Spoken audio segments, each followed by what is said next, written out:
This bike from Clown Dog Bikes in Austin, Texas, across the street from the University of Texas. Today we're going to talk about how to replace a flat tire. First thing we need to do is disconnect the brake. In this case, it's a dual pivot with a release lever, and then we're going to remove the wheel from the fork.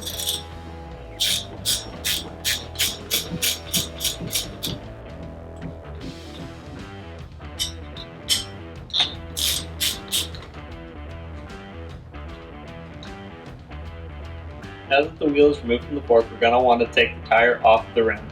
To do that, I like to try to be as far away from the valve as I can. I'm just going to hook the tire lever underneath the tire and try to pull it off without hooking the tube at all. To do it, pull it out, pull it off, work all the way around, and then you can pull the tube out from inside of the tire.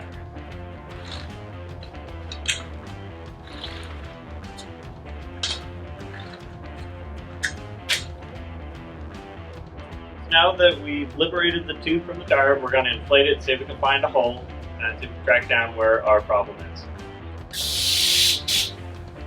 And we're just going to look, listen, and feel. This one's pretty obvious.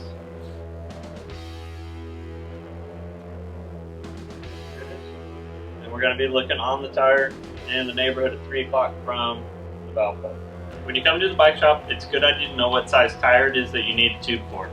On the bottom of this tire, it's actually written 3 ways, but they all mean the same thing. If you're not 100% sure, just write the one down with 700 phi. In this case, it's a 32. In the case of the tire I grabbed, it fits anywhere from a 28 to a 35, so I know what to accommodate. In the case of this rim, it's a deeper profile, so we grabbed a longer valve. This one's 48 millimeters long. Standard length is 32. So now that we've located the problem and removed what caused our flat tire, we can get a new tube and put it back in. So what we're going to do is I like to start off with the valve, putting the valve in, just put it inside the tire.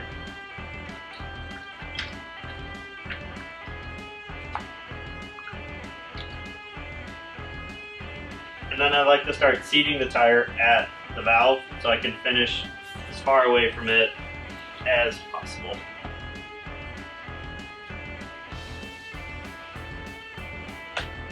So now the tire is back on the rim, we're going to start putting some air in the tube. I like to do it in 2 or 3 increments, just a little bit, make sure the tire is seated, and then take it up a little bit more, make sure it's seated evenly, and then the third time, just going to take it all the way up to pressure. In the case of the tire pressure on this one, this tire takes anywhere from 65 to 95 psi. If you're not sure of the pressure, always check the sidewall of the tire, it's always marked on it.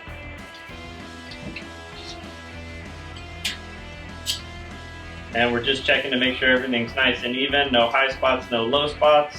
If there are, we just kind of massage them out with our hands, and then we can put more pressure in.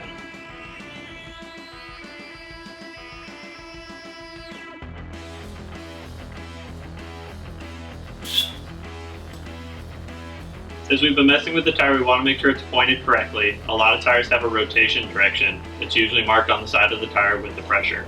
If you don't see a mark and the tire has hash marks, just make sure those marks are pointing forward when you put the tire back on.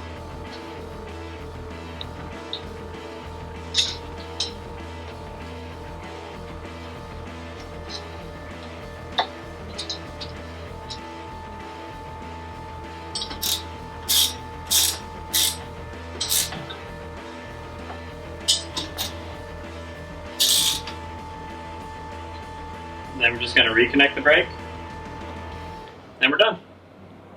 Once again, this is Mike from Clown Dog Bikes here in Austin, Texas. Thanks for watching. Check back with us. We're trying to make a monthly series out of this, and we're going to have some more good information up there for you.